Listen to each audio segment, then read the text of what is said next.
क्रांतीसूर्य नारायण नागू पाटील यांनी राष्ट्रपिता ज्योतिबा फुलेंचे सत्यशोधक आंदोलन पुढे चालवले।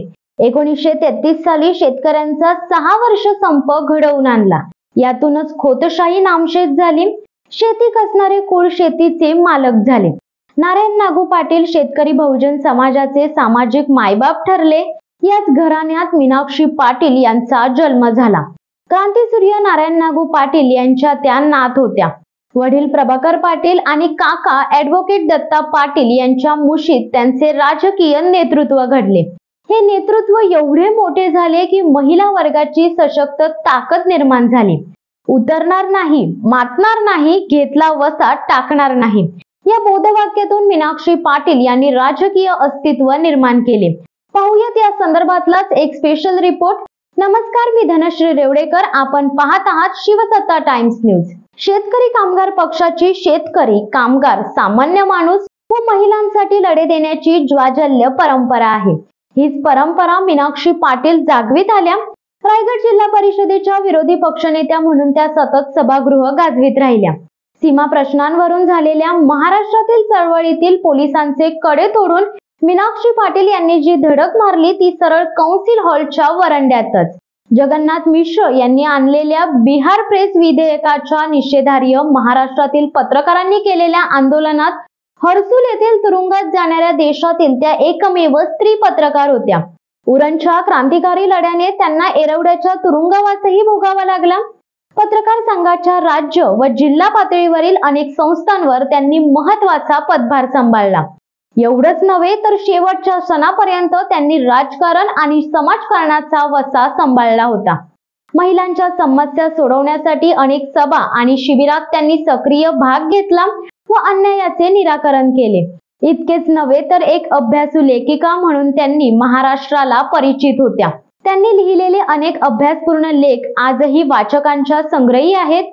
अलिबाग येथे रामनारायण पत्रकार भवन उभे राहिले ते केवळ त्यांच्या अधिक परिश्रमामुळेच। विविध महिला समित्या व पत्रकार संघटनांच्या अनेक शासकीय व बिगर शासकीय समित्यांवर त्यांचा सक्रिय सहभाग होता। अभ्यासू राजकारणी म्हणून त्यांनी रायगड जिल्ह्याबाहेरील एका रटाळ दैनिकाचा तोरा उतरवला होता। मीनाक्षी पाटील बेबी या टोपण नावाने प्रसिद्ध होत्या। आपण भाषणात त्या जे संदर्भ द्यायच्या त्याचे त्यांच्याकडे भक्कम पुरावे असायचे। अशाच एका अलिबाग मधील निवडणुकीच्या भाषणात त्यांनी चर्चिल या काँग्रेस बाबत काढलेल्या उद्गाराचा उल्लेख केला होता। चर्चिल काँग्रेसला लुटारूंची टोळी असे काहीतरी बोललेल्याचा तो उल्लेख होता। यावर रायगड जिल्ह्याबाहेरील एका रटाळ दैनिकाने मीनाक्षी पाटील यांच्यावर टीका टिप्पणी केली होती। या दैनिकाच्या टीका टिप्पणीचा मीनाक्षी पाटील यांनी समाचार घेतला। तसेच पुरावे तोंडावर मारून संपादकाचा तोरा उतरवला। 3 वेळा आमदार, राज्यमंत्री, त्याही पेक्षा त्या काळातील महिलांचे लढे, पाण्यासाठीचे लढे, रेवज बंदराचा लढा, JNPTचा लढा, सेज विरोधातला लढा, रांजणखारच्या बंदराचा निर्णय, पत्रकारांचा लढा अशा अनेक लढ्यात मीनाक्षी पाटील आघाडीवर होत्या।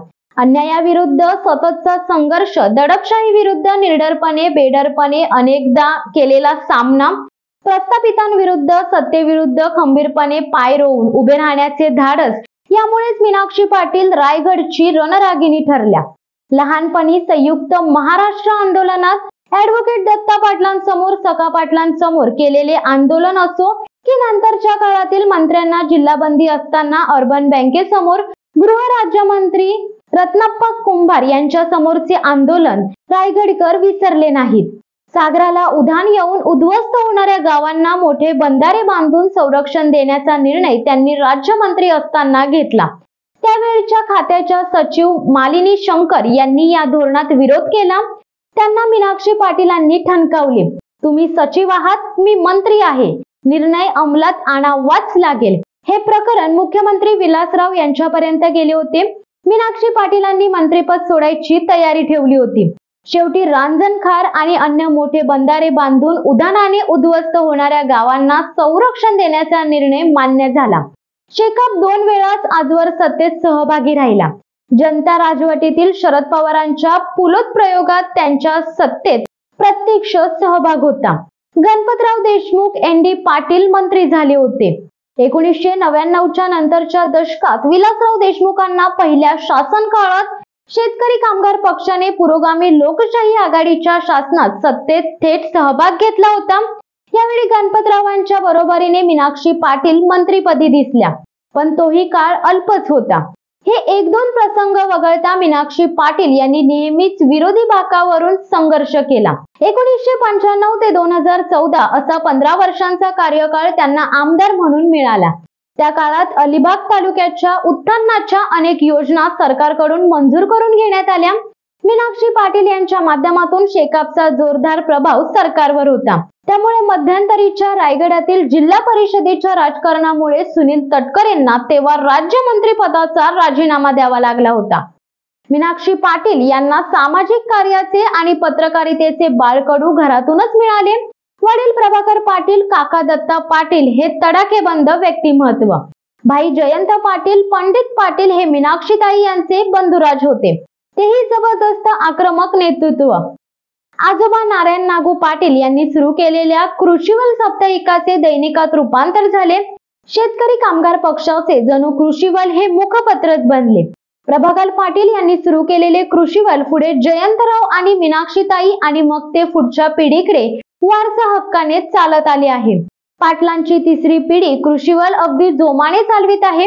विधिमंडळातील एक अभ्यासू आमदार म्हणून मीनाक्षी पाटलांनी अलिबागचे नाव नेहमीच उज्ज्वल केले। आज मीनाक्षी पाटलांमुळेच अलिबाग तालुका टँकर मुक्त आहे।